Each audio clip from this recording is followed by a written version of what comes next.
Hey guys, welcome to Samson's World, the podcast. Oh my God, we are just rolling these episodes out to you on all these social media platforms. Please make sure you subscribe. LaToya Rucker, my co-host, is not here today. Okay, she's out there doing Miss West Coast, Miss United States type stuff. She is blowing up, and we understand that in the business, and she's going to be here. She's going to be back next week, so we're going to be putting out some Mo episodes. But with me today, guys, one of my good friends. He was on my show, Samson's World, as one of the stand-ups. He's from D.C. He's one of the comics, one of our favorites. Ladies and gentlemen, give it up for Mr. Chico Will. All the sound effects are on fire. Yeah, they're on fire today. Yep, I got a few of my friends and put a little clap. Oh, no, that sounds authentic. Together. I like it. Organic. Yeah, doesn't that sound real authentic laughter? Now, Chico, what's happening? You are from D.C., correct? D.C., man. Is that the DMV? DC. Is that the... No, that's what D.C., because there's the DMV, right? Well, D.C., I mean, just to break it down is... Please. The D is DMV, so the D okay. is... Talk a little closer to your mic, too. Or you can pull it closer to you if you want to sit back a little. Oh, no, yeah, okay. I didn't know, yeah. But, yeah, so good. At the end of the day, when you say DMV, the D is really... D for District of Columbia. Okay. The M is Maryland, and the V is Virginia. So, right. DMV. But I know a lot of times, like, people say Washington, D.C., but no, as far as that's concerned, the District of Columbia, which is not a state, DC. but just a district. Yeah. Right. Yeah. A lot of people don't know. District of Columbia is the D.C. in Washington, D.C. Exactly. That's crazy, though. I don't even know. What is the District of Columbia? Well, the district is, I would guess it's a small city in itself. They fighting to get statehood, but is, no taxation without representation. That's right. That's the theme going out there. But yeah, DC is like, really, to be honest, how everybody starts in DC and they kind of merge off. You have family in Maryland and you might have some family in Virginia. But if you kind of like ask everybody, like they started off in DC in some form or fashion. Okay, got it. Now, how are those crabs down in Maryland, right? In DC? Excellent. Chesapeake Bay. Chesapeake Bay, yeah, because I actually, just quick little story, I got to be down in Yellow Springs hanging out with, Dave Chappelle, Donnell. And Donnell had a crab party where he flew in crabs from Maryland. And I got to be honest, I've never seen anybody eat crabs like Dave Chappelle. That dude, he tears through crabs. And I was like, and I'm just thinking now, that's a D.C. thing. You know what? That's a D.C. thing. And I think D.C. probably going to kill me, but I don't eat crabs. No, yeah. Not at all. If you're talking about ladies, that's a good thing. But damn. Yeah, like, I never got into it, I don't like the time, you just got to break a crab's back, then you got to hit his chest with your fist. And, you got to break his leg like a UFC fight. Yeah. Like, just in my mind. Pop his chest plate off. Yeah. Right, and chest plate off. Like, hey, his plate open, let's eat. Like, so, What about, you come to my crawfish boils. Are you much of a seafood guy? Because I never actually watch. I'm not watching you eat. Right. Come to Samson's Creepy Crab.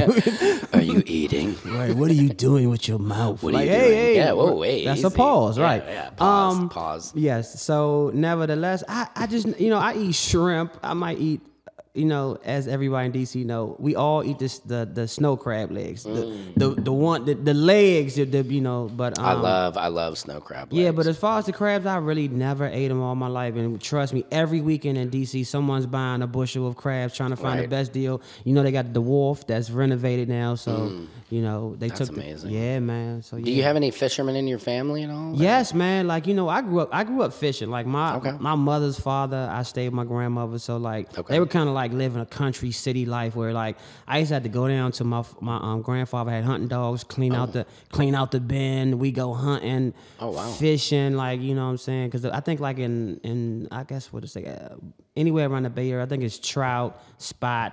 That's the Virginia side of D.C., it sounds like that. That's that countryside. Yeah, because it's also a Maryland country, too. Right, like Maryland country where it's like, it's a lot of country down there. So, yeah, man, like, I kind of grew up city country where, like, 6 o'clock in the morning, my grandfather, we going to the Quakers farm to go buy milk and cheese from them. The Quakers, that sounds like some white shit. It is like they had like a whole city where they didn't have no electric, and it was just like so like Quakers, literally, like, okay, literally Quakers. So they'll sell. So what they would do is they sell milk and cheese, and it was more like it was horrible milk. It was cod. It was horrible. Really, I would have. I'm in like, oh man, I bet that was some good ass. The like, butter milk was and okay, eggs. but yeah, because it was kind of like the first organic.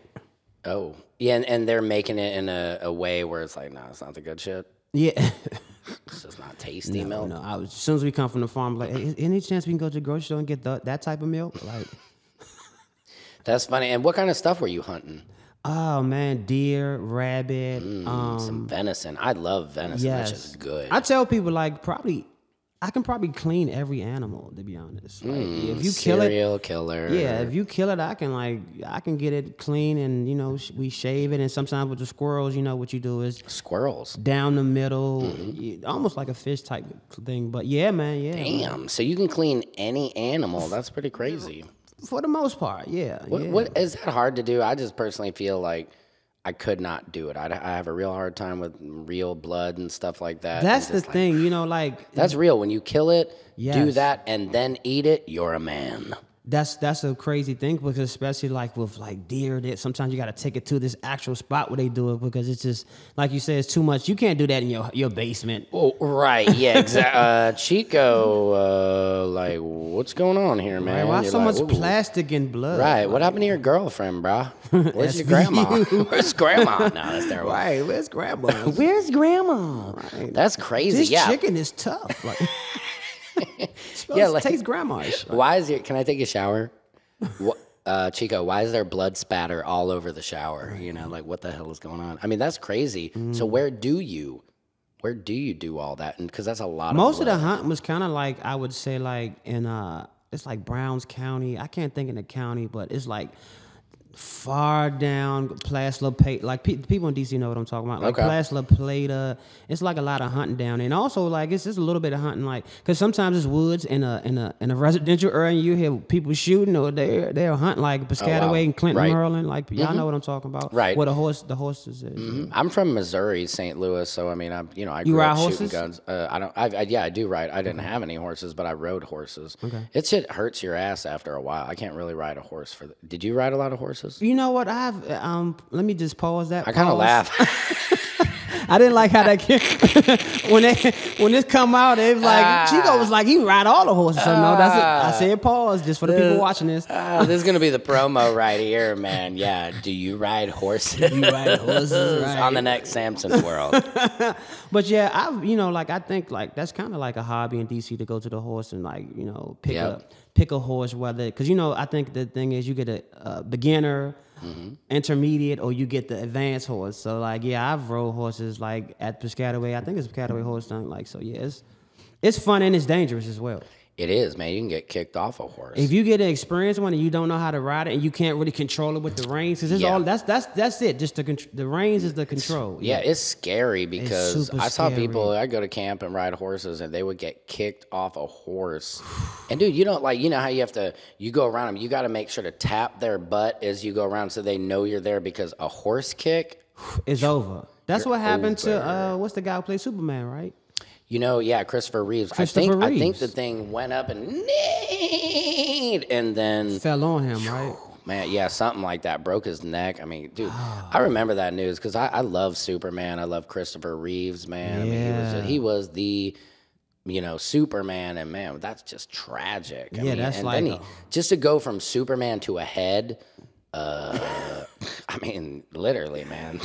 The head detective. Remember that on Living Color? Yeah. Now, you know what? I think like everybody who heard that news, we was just so horrified because not only do you think of him as a person, but you're like, that's Superman. That's Superman. And like, why didn't he just pick the horse up and throw the horse? Right. Right. Why didn't he? Yeah. And Superman, why didn't he just unbreak his neck? But just like snap back. Snap back. Come on. Yeah. I think a lot of people were probably like, come on, get up. But that's why I'm fucking, yeah, horses, I don't really fuck with them a lot, you know? Yeah, like, don't show off and Punta Cana with your girl and don't know how to ride a horse showing off. Yeah, that's what happens. Yeah, you'll end up on your ass like Christopher Reeves. Oh, that's terrible. I shouldn't have said it like that. We're going to edit that. No, we won't. No. But it's like, you know, that's the thing about it, man. I mean, he was a superhero, but horses, I've seen women who ride too many horses and it flattens their butt. Just a little piece of advice, ladies. Plethora of riding. And it's too much, man. Now, I'm just going to switch it up a little bit, Chico. This doesn't really have a lot to do with you at all. But I'm going to share a little story. I had a friend who called me today. Her and her daughter were in Florida, Naples, Florida. Naples. One of the whitest places on the planet, pretty much. A lot of rich Jewish folks, a lot of rich people go down there. And they were saying, these are two black females, how much racism they experienced. And they would say, like, these golf cart drivers, they take you to the beach and they're like, now don't get in trouble now, ladies. And she said that every person on the golf cart said this to her. And I'm not bringing this up because you're black at all. I'm just, it's on my mind. But it was just so crazy to me because this dude's driving the golf cart, okay? And he's talking to people who are supposed to be there at the beach. And I was thinking about it. Were they wealthy black people? They are members. They're supposed to be there at that club. But the problem is, there's never any black families. There's never anybody black at this club. So the minute you put somebody into that situation for white people in Florida, and their head is going, there's just questions. Because I think, like, in their mind, even though this black person, it has the money, in their mind, it was like, it's nothing that the black person can have to make them better than me. Exactly. Like, that's their thought, their mind state, you know. And so it's like, we looking at it like, sir, this is what you're doing. You see who I am. They looking at it like, I am enough to be over you, just me. Yeah. That's what would trip me out. Even the golf cart driver. I'm like, you are the chauffeur driving me in a limousine, and you're trying to tell me not to get in trouble? Like, I'm going to, you know, like... I'm going to get you fired. I'm going to get you fired. And it's just... How about that, right? And I was saying that to her, and I was talking to my friend. I was like, man, you know, because my stepmom was there with her, and she had experienced some of this stuff. And I was saying today, and this is why it was on my head, that it's really important for white people to experience racism with somebody black. Because it's another thing, when I go to this same club with my family, with all my friends, nobody is messing with, nobody's thinking anything. But if you and I go there, people are going to have questions. Yes. Why? Who is he?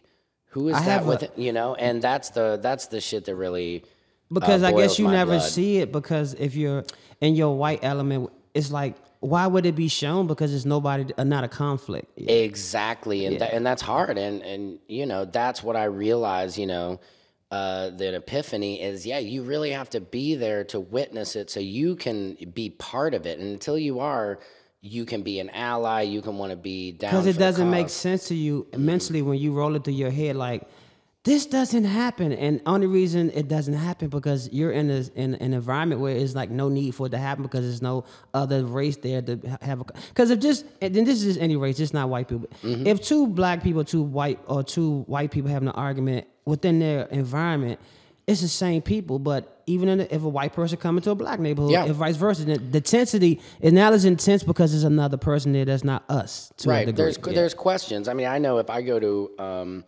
an all-black club, or sometimes just roll up in place, and I forget I'm the only. Sorry, I'm about to burp. I'm the only white guy. I don't really. I don't know. But I don't really care. You know, if it's all women in the room, I just don't really realize. I'm like, oh, and but I think people will have questions. Now, it's certainly not the same. Black people are so much more accepting and welcoming. So there might be questions of like, who's this dude who's here? But once they meet me or this, it's welcoming, like, open arms. Right, that's Samson. And the difference is, like when I was talking to her, there's all waspy white people who, even the golf cart driver, like you said, thinks they're above you. And I don't know how you get... Well, it's really like almost like it's not even like in the household. It's your country indoctrination. Just based on how the country's been for so many years, that you don't even have to have people saying it. It's just, you know what's going on. One of my friends, right? He takes me like one of my exes. he used to take me and her to like all these events, like museums and art gallery events. And we were like the only black, and she's dark skinned too, right? So it's just like, my white friend don't get it because he loves me and loves us that he don't understand like we're the only black people here, and I can tell like he doesn't get it. What's the big deal, What's mate? the big deal? What's the big deal? I don't see color. Someone said chocolate chip cookie. Like what? They could have been hungry, Chico. Why do you think that's racist? That's funny, and that's a good point because like so they were saying the drivers kept saying these women. Now, don't get in trouble, and it's like, and so somebody from outside said, oh, that's harmless, he's just saying don't get in trouble, he's making small talk, but if you really understand that he's not saying that to other women at all, or she even said they were on a boat tour, and another family would not even sit next to them on the boat. This is in Florida, though, where this morning Ron DeSantis just announced he's running for president. Good Lord. And they're also banning books. You know what she said? She told me this. I didn't know this. That Amanda Gorman, remember the poet? Yeah, I saw that. Yeah, they banned her fucking. But what are we doing here, man? Well, you know, like, it's all about the like. You know, I think like we collect data different based on a situation, and like you say, one person would be like that's nothing, but the data that you're collecting as a black person might just. You're collected from different angles, different viewpoints. Yeah. I'll have people like back in college. They say, "Oh, Sam, don't Jew us down, or don't be a Jew, pay the tip." And when I would kind of get upset about that in later years, about come on, you're being sensitive about it now. But that's also that can be also your thing. Like you can't nobody can tell me my truth not real. So like if you feel that, you have to be like, hey, don't say that. I mean, absolutely. Now these days, nobody can tell you your truth is not real. I can tell you that I identify as anything I feel in my body, and nobody can tell me anything different. You know what I mean? Yeah, That's where we're at right now, which, I'm fine with it. I mean, I do a joke on stage that I identify as a 6'5" black man named D. Ray Davis. I'm like, I am banging. Right, I don't know if D. Ray would really love that joke at all, but I saw this dude. He actually said he identifies as a black female lesbian. And I'm can you do that? And I guess he did. Because I would assume like that's kind of like a contradictory statement because if you can't be a man lesbian. Well, or can you? It's a new era. You can because he said he's still madly in love with his wife and finds her extremely attractive still. So he's a lesbian because he identifies as a black female, but he loves his wife. Now, if he identified as a black female and liked women, he'd still be a lesbian. So I'm confused now. Because, you can identify anything, but it got to also be people who accept it. Like, I tried to identify as a woman to go into the gym, woman's locker room. Yes, every Security day. was like, nah, not today. Not today, Chico. Right. Chica. Yeah, Chica. You just got to change it, man. Right, like, see your face. You're a man, dog. Okay, you're Latina. I get it. You're the one that you're one of those more manly Latinas. Oh my God, Chica Will. That is the fucking shit, man. That's really funny. People always ask me like, where did Chico come from? Like, let's get to that. What is your? I don't want to say what's your government name, but what is your government? My government name is Abdul. Like it's funny. Yes. I would never have guessed Abdul. No, wow, I'm here with royalty. Yeah, it's like everybody like Jafar. Right. What if I had some currency with my face on it? Like, what is that? What is Abdul? What's the background on that? Well, at the time, my father was a Muslim.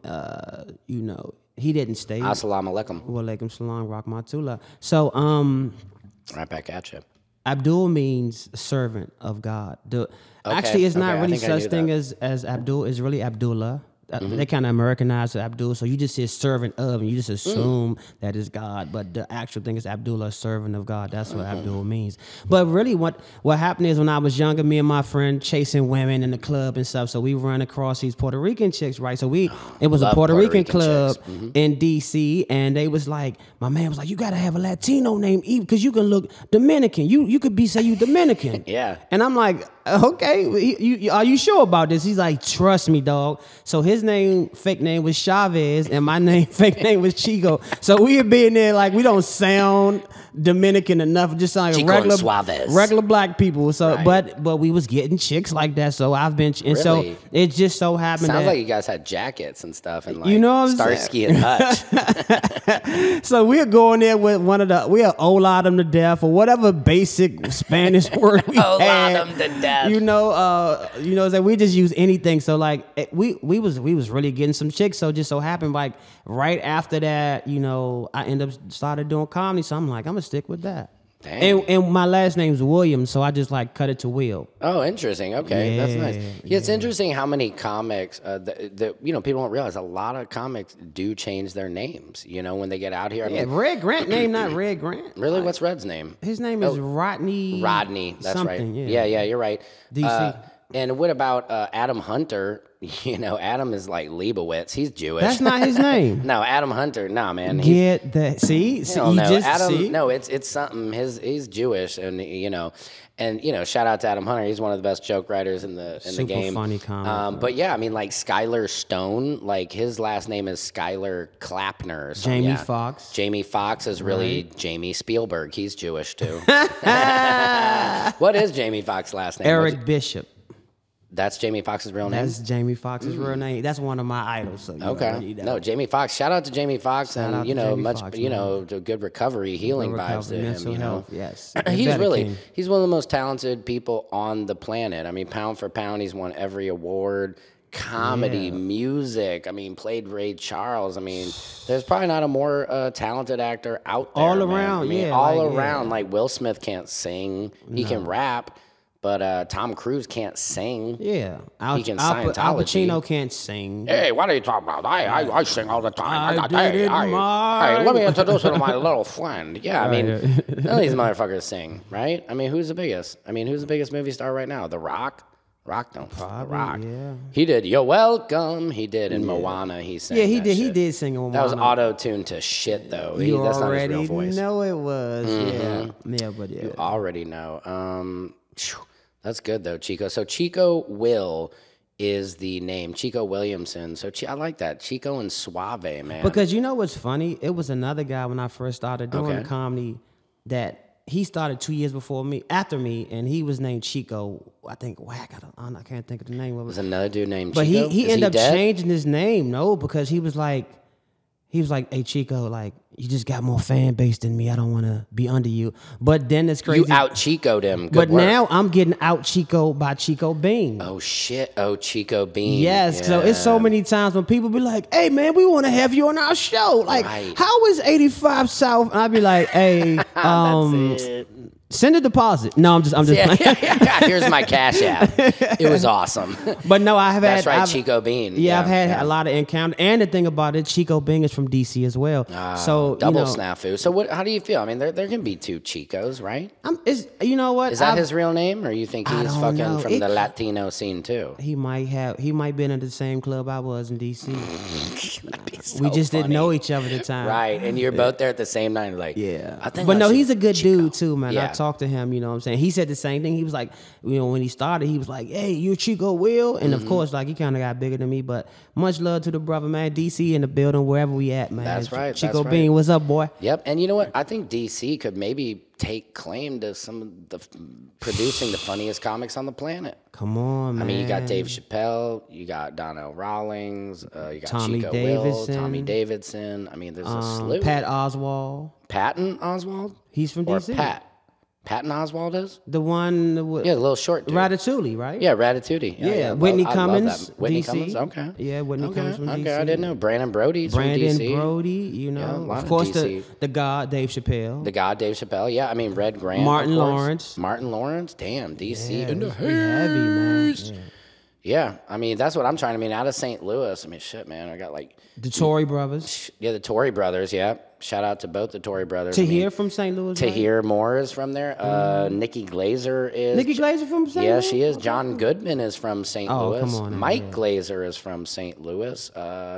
Who else is like a big St. another Louis name comic? Yeah, that there's I a can't big. think of. It's somebody else. I'm working on being that in St. Yeah, Louis. man. You know, Like you making your. I'm you there. know, I'm there. St. doing Louis. this. Yeah, St. Louis got a lot of love for me, but shit, I don't know. Anyway, so Chico, what else, man? So you were hosting at the Comedy Store, Crack 'em Up. Yeah, man. Thursdays. I host Crack 'em Up. Are you still doing that? Yeah. So what it hosting is like it's to be honest, like CP.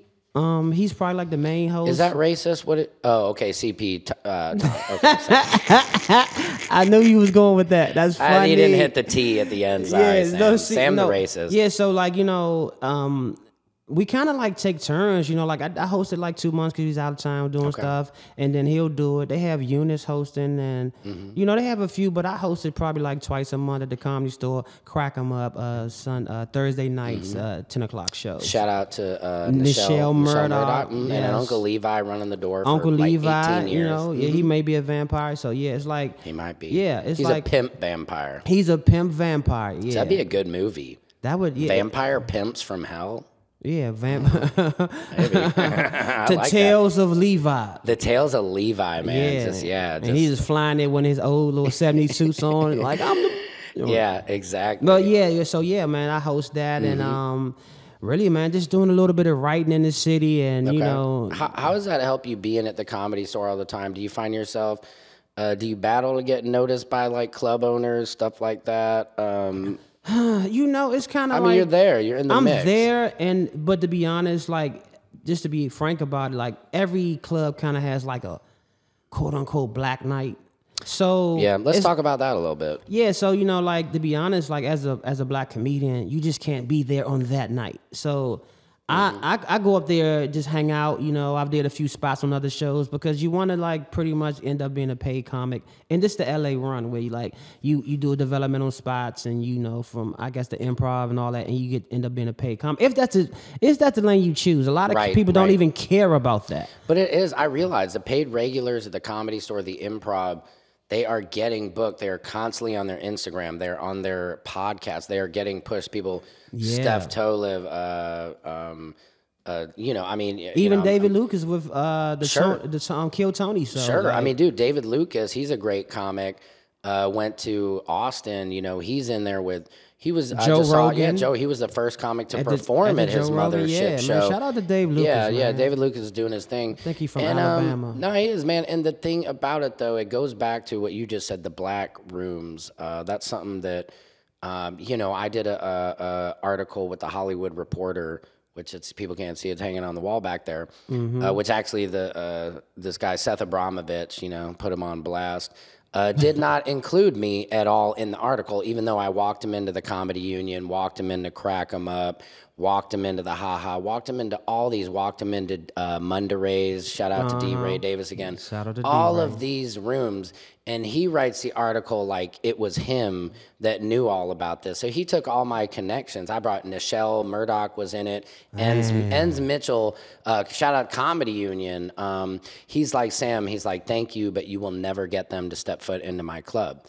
Brought him into the club. I'll never forget that. It was like one of the highlights of my career. Yeah, the Union was like the thing. When I first moved out here, the Union was probably like on a, they had been open for like, 10, 12? I mean, even longer than that, I think. Yeah, I mean, that's one of my favorite places to perform. I really wish so many Enz would bring, and, shout out to Enz Mitchell, because he really gave a lot of people stage time. I mean, Kevin Hart, Tiffany, everybody got their start there. I remember before I moved out here, I flew out here, and I remember when I went to the comedy club, Kevin Hart was leaving the comedy club and got into a Z3, and I just remember everybody was like, that's Kevin Hart. He's rich. Yeah, the Z3. Like, for a lot of people don't know, that BMW was the shit at one point. Yes, like, and now Kevin's got $7 zillion. Yeah, garages.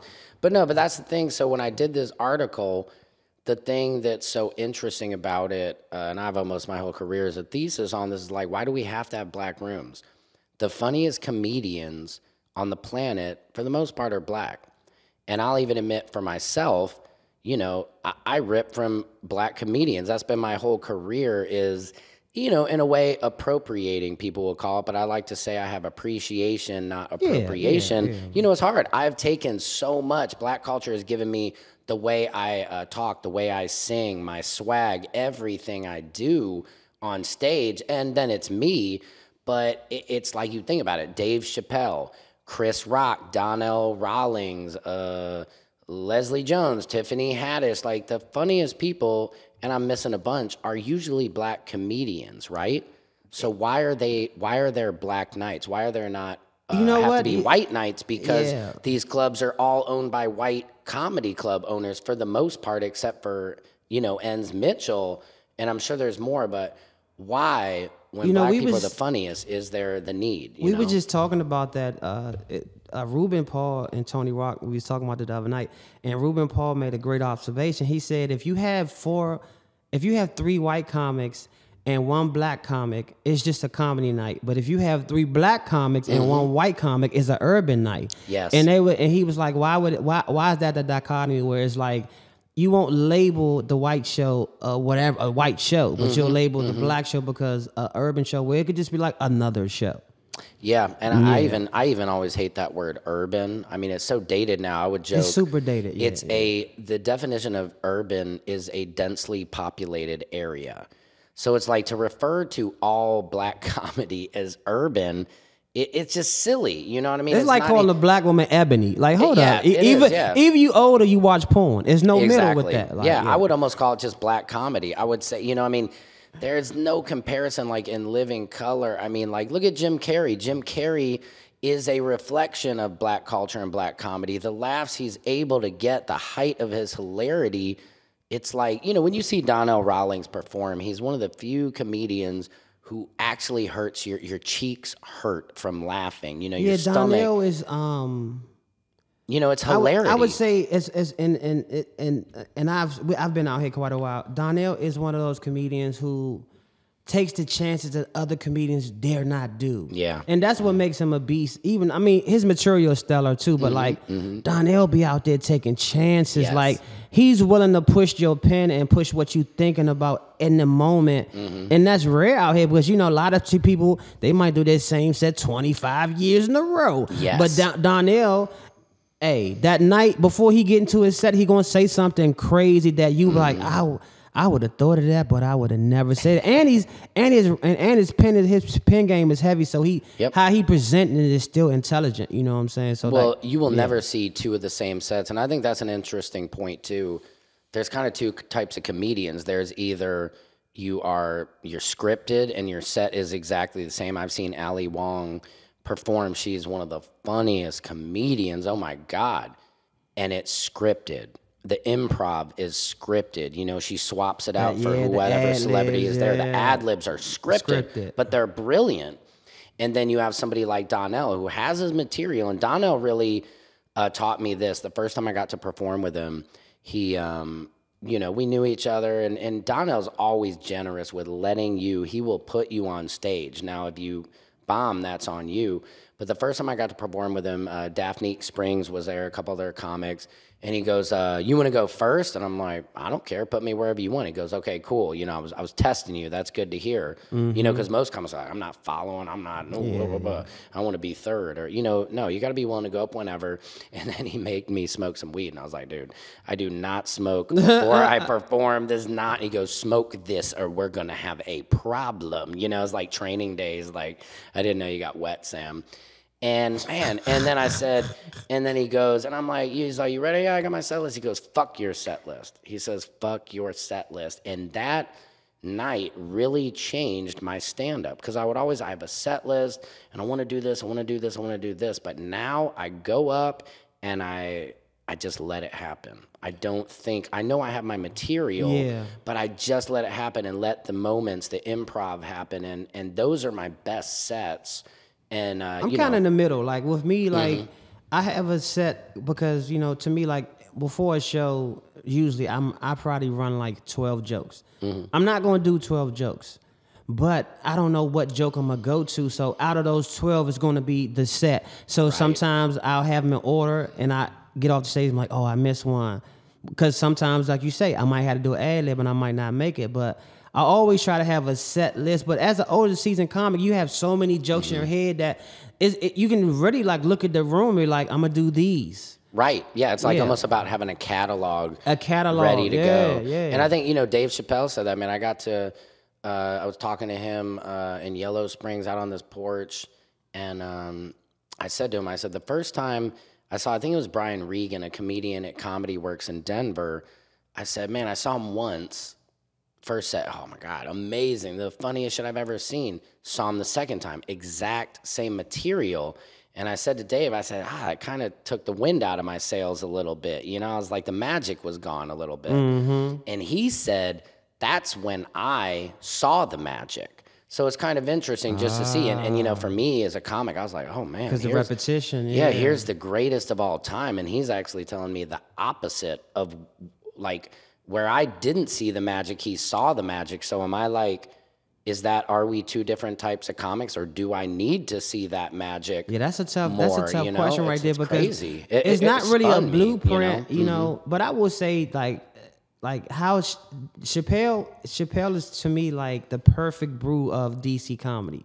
Because DC is such an intellectual city. Like, you're going to know politics if you're in the poverty-stricken part of Southeast, or if you're in Georgetown. Mm-hmm. You know, if you're going to Sidwell Friends, or if you're going to Anacostia, it's always so much intellectual conversation going around you. So you're gonna get you can be so hood and still have the intellectual part. And that's, to me, like Dave went to Duke Ellington, right? Mm-hmm. But Dave was still in the midst of the DC hood stuff. So that's why you just get a great comedian when you have intellect and just, you know, the urban side as well. And that's, to me, like, that's why Dave reigns supreme, because his material is so intellectually organic. Mm-hmm. He's not trying to hit you with a lot of intellectual stats like in 1852, but just in the norm of talking, he's saying so much beautiful shit. So like, he's the perfect brew of, that's how DC people are in general. Like, we gonna know a lot of hood stuff, we gonna know a lot of, you know, intelligent, you know what I'm saying? Like, I went to Anacostia, but I also went to Sidwell Friends, where Obama's kids went. So that mixture, man, is crazy. It is, and I mean, that's kind of how you know, Donnell is, or, you know, for definitely Dave, you know, Donnell he is the representation of the streets, you know, and that's, Dave knows that, you know, because Dave will joke like, I wasn't, you know, I didn't grow up, and you know, but you're right, yeah, Dave is that's why he is the GOAT. He's like kind of George Carlin, or it's like that's where I aspire to get to, is that point where you're not just making jokes, you know. And sometimes I think about, like, people want to hear comedians always be funny, but we're really orators, you know. We're orators a piece a lot of times, you know. The things we say can actually affect change. You know, Dave started this whole conversation about trans people, and the irony is they think that he's transphobic, where he's the opposite of that. You know, definitely he's arguably one of the only people giving a trust fund to a trans woman and helping out a trans family. And I actually, just off the top, when I was in Napa last year, Dave was hosting this thing with Robert Glasper, a big concert. Oh, yeah. Shout out to Robert Glasper. Shaka Khan was there. I mean, shoot, it was an amazing event. Snoop Dogg was there. Goodweed was there in the building. And my wife and I were wine tasting. We happened to meet this family, and they saw our wristbands. They're like, hey, did you get to see Dave? And I was like, yeah, we actually, you know, we got to see him, kind of know him a little personally. And they said, please tell him we have a trans daughter who has transitioned from a boy to a girl.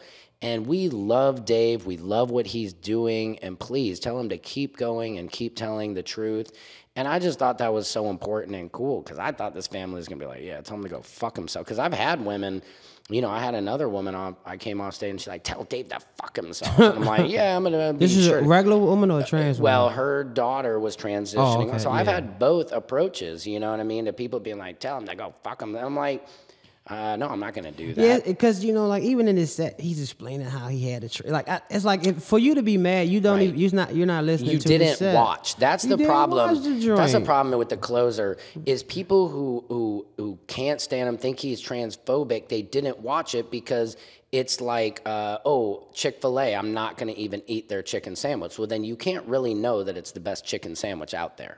And you don't even want, just the fact that he's saying good stuff. It's like, I want to be mad at this guy. Yes. I'm not going to watch it. Exactly. Like, and by not watching it allows you to stay mad, because you don't have to work off facts. When if you watch the closer, he goes off on everybody. Jewish people, he's talking about space Jews and all this shit. He's going off on everybody. He makes the joke about, you know, with his wife being Filipino, that the Asians fighting in his stomach, you know, about COVID. I'm fucking up the joke. Yeah. But he made fun of everybody. And then in the end, he talks about Daphne, who he let go up on stage. She bombed. You know, he's hilarious, tells this great story. And then Daphne kills herself because of the social media pressure she was getting, ironically, from the trans community. Which is weird. crazy. Yeah. And I could be, I'm because, sure people but might you be say hating. they I don't could be want you- generalizing a little bit, but Yeah. that's what the closer was about. And then Dave gave $1 million trust fund to Daphne's daughter to take care of her. So, like, come on, what man. are you seeing here? What, you know, and I get it with Dave. You know, I think sometimes it's almost He like gave her $1 million trust fund? yeah, he did. He did. And that's the thing about it. It's almost like, but I get it because trans people are such a minority. It's such a small, like, I wish, like, some of these titans go after these fucking white people who are storming the Capitol. Go after the Ron DeSantis who was banning Amanda Gorman's poetry book. You know what I mean? I just think as comedians, like, your words can, I hate the term punching down, you know, just it's a punch up, you know, whatever. It's a joke. But I think... But, you know, they get a lot of, you know, like, that LGBT community, they get a lot of, like, free money with scholarships. And, yeah. You know? Well, and that's another thing in Dave's special. What he's pointing out is that black people have been waiting in line for 400 years to get reparations, to just get any little bit back from America that they have stolen. And then you see LGBT community come in and get these things right away. That's why a lot of black people over there, because we want a piece. Like, you know, Right. a lot of people like, you know, I'd be a lesbian for a little piece of this American money. Exactly. You know? And I mean, for if you... an hour, a month, a year, Yep. until the money come. And if you look at it, it's really the reason is because the movement is centered in whiteness. You know what Exactly, I mean? That's right. why action happens. That's why they like to say black trans lives matter. But you know what I mean? It's like, yo, they're all the same. And you know what I mean? Like... So I don't know. I got off on a little tangent. I get it. I get it. I mean, you know what I'm saying? That's what the closer was about. That's what the Dave closer is was just about. saying, like he made the joke, oh, what if Martin Luther King had been oiled up in some booty shorts? Maybe we would have gotten the land and the mule, you know? And the joke he's making is like, can't you understand? Black people have been in line and people keep passing them in the line. And it's not that they don't want those people to get their fair share of, you know, freedom. Like, yeah, it's not that. It's just that we want our, like you say, I've never been against the LGBT community. I'm not just saying that in Hollywood because you can't say that, but just in general, you cannot say that. Yeah, so I am saying that, but I'm not saying that. But no, it's just like, you know, like at the end of the day, like I think everybody should get it. Everybody is deserving of the money. You know, like it's almost like when you talk about reparations, the first thing they say, but they don't know what to do with the money. Go spend it on crazy. Don't worry about what we spend it on. That's racism. Don't worry about what my account get invested into. Like, you know, because guess what though? Once you give it, we can never. Once you give black people money, we can never talk about that no more. That should be a little relief. I mean, a lot of why, yeah. I mean, and here's one thing too. I've known a lot of people who come into money and they blow it. It has nothing to do with your race. I know a lot of white people who are so terrible with money because they were given so much. You know, trust fund babies that never had to make money. So the idea of how to invest it properly or not blow it right away, that is not a race thing. If anything, you know, they always talk about the lottery people. Right. If anything, black people hustle and blow the money. Yeah, black people, Latino people hustle harder than anybody in this country, man. I just saw this thing too. In Florida, they banned undocumented workers. Yeah, I saw that. And they let that's the bulk of the workers. They let the Caracas come in. They're like, they're taking our jobs. These immigrants are taking our jobs. And guess what? They let these motherfuckers try to work their jobs. Mm-hmm. They said most of them were too fat, too out of shape to even last a day. Most of them quit after lunch and were complaining. And it just goes to show you they're not even physically fit. Equipped for that. Equipped to sit in the sun. They're too white. Their skin can't even handle what these people have managed to adapt themselves to because they're so hungry to just want to live, to just want to have some little piece of the American whatever dream. work that they're doing out here, in their country, they're probably working 10 times harder. So, like, to for be less, a construction worker and you getting paid $16 to Americans, you're like, oh my God, I would never do that. But for other people coming to the country, like, they send their money back to their country and they helping that, you know, so. And people, that's just the thing, man. You don't want that job. You can't do that job. So just shut the fuck up. White people need to pull themselves up by the bootstraps. Because, you know, at the end of the day, they say that to the black culture forever, but it's really white conservative people are just complaining and moaning. Nothing. They don't get like we have it the best. People who look like me, and I recognize I get it so good in this country, man. I slide in any door I want to go in. Yeah, without question marks. Because the thing about it is, like we definitely want the money. Like that's the thing. Like black people, like you ask any black person reparations, we don't want a new school facility. We want the cash. It's like we're not even gonna fake. Like you know what? Like let's just like give us free like wings on Tuesday at Popeyes. No.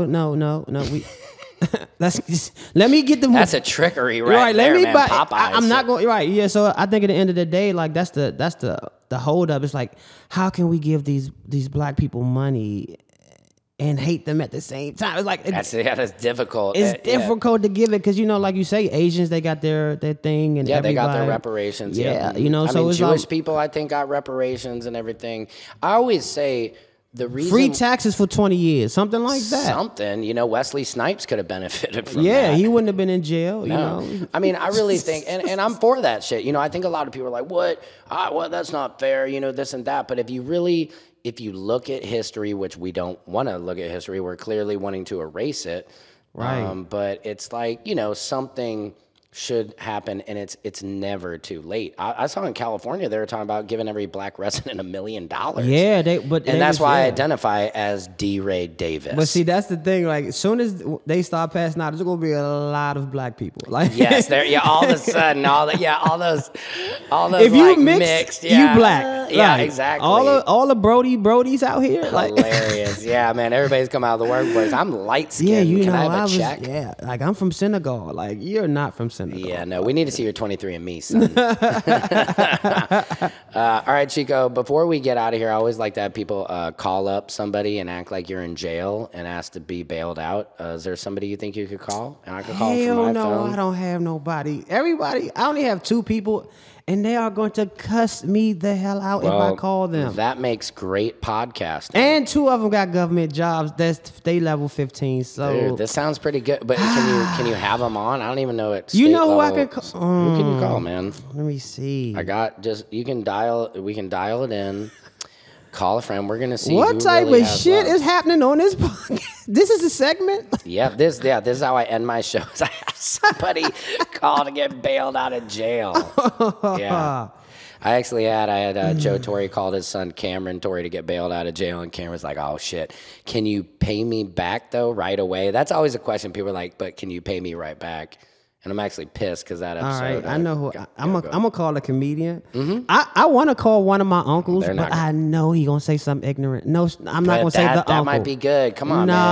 Come on, call the uncle. Crazy uncle is funnier than a comedian. This is somebody who I can call who's gonna be stressed out. All right. Well, if he doesn't answer, we're calling the crazy uncle. All right. I know he gonna. All right. Here. So when I call, do I have to be like, okay, I got it. Yeah, you got to put your acting chops on. Yeah, you got to act.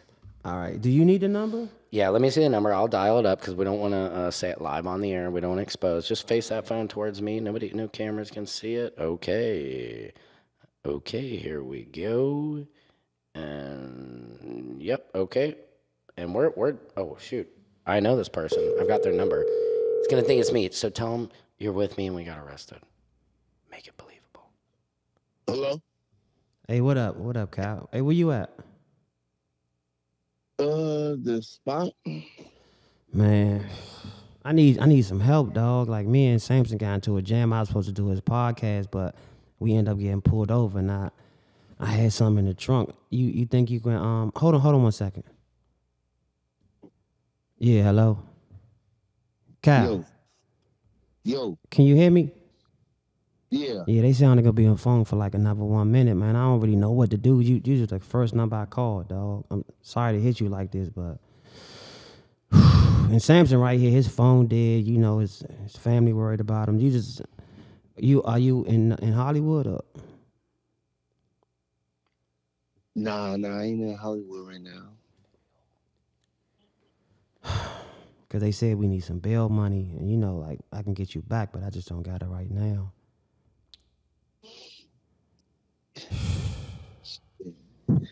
I don't know what to do for you, man. Damn, man. You want to say a prayer for you? Yeah, man, for real. Dang. That's all you got as a prayer?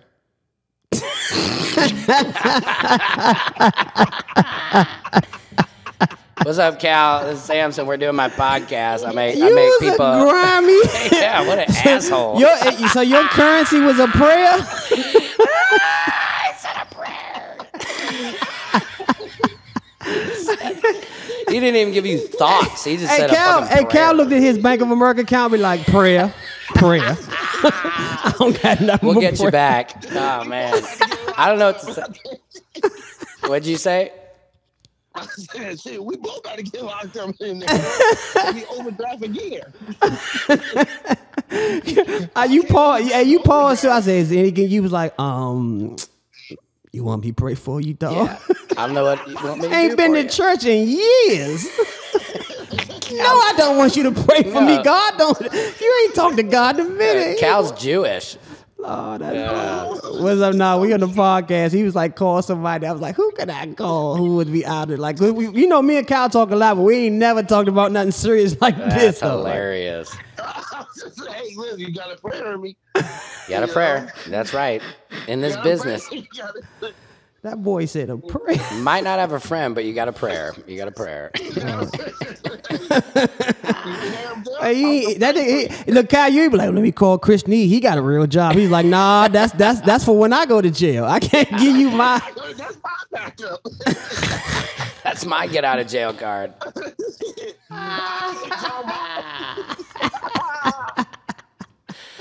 Thanks a lot, Cal, for playing along. Oh, man. Yeah, we hit you guys. You's a wild boy, too. All right, man. We'll see you around.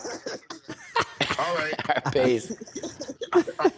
That was a good one, Chico. Oh, that was man. Good, man. All the comedians broke. We don't have no money. No, you call man. us. I'm surprised he picked up that his phone was on, to be honest. Yes, that's so funny. He was just like, well, I don't know what you want me to do, but here's some prayers. I'll pray for you. Damn, man. No Cash App or Venmo or nothing. Nothing. What's your Venmo? PayPal. No, he didn't mention any pay Any platform. pay platform. He went straight to Jesus. He went straight to Jesus. Jesus is your payment. And Jesus is just going to offer you prayers, unfortunately, man. I'll pray. When somebody says I'll pray for you, man, they don't give a shit. Yeah. That's almost LA-ish. Like that is. Hey, you want to have lunch? I'm gonna pray for you. Right, yeah. Either one of those gonna happen. Right, like, or hey, I'm broke and I have to move out of the city. Do you have any opportunities for me? I'm gonna pray for you. Right. I'm gonna pray for you. I don't know what opportunity that can stop your eviction.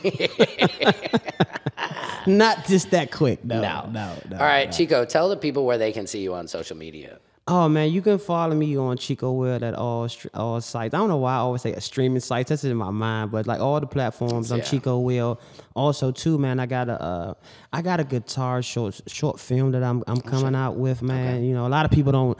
LA know I play guitar, but like in the broad spectrum of like the East Coast, like they be asking me, man, what you doing with the guitar? You're already funny. Like, hey, dog, I'm pushing the limit. That's what I'm doing. Gotta add to it, yeah. Yeah, and you know, just to be honest, man, just real quick, like that guitar, like I only been playing like I would say on stage on big shows for like 6 months, and it has accrued a lot of different things that I would have never got just off my regular set. Just to be honest, like, no, I'll say that too. Ever since I've started putting music into my sets, also that's what's setting me apart. I remember this comedian Adrian Washington, I think that's his last name. He features for Donnell all the time. He's like, God damn, you put on a concert, Sam, and you realize whatever we can do out there, it just sets us apart. It's another tool in the bag to show the audience. It's another trick, you know? Yeah, Steve Harvey said, don't take your talents to your grave.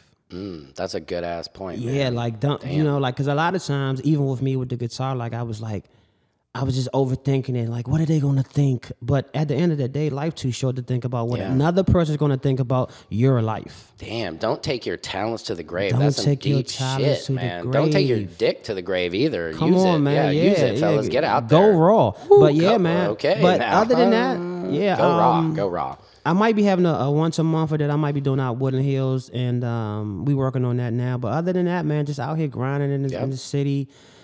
Man, that's what we do. That's what we do. Working to the next thing, man. I appreciate you having me on this. Thanks for coming by. I would have hoped that Tucker was here, but that's another story. I know Latoya. Everybody always misses Latoya. She's gonna be back on. We're gonna get her, but hi, Latoya. Hey, so guys, this has been another episode of Samson's World with Chico Will. Shout out to DC. Shout out to St. Louis. Man, we're doing it here. Thank you very much.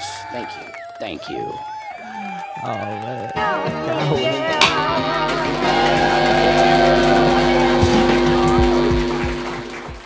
Look, Mom and Dad, I'm on TV.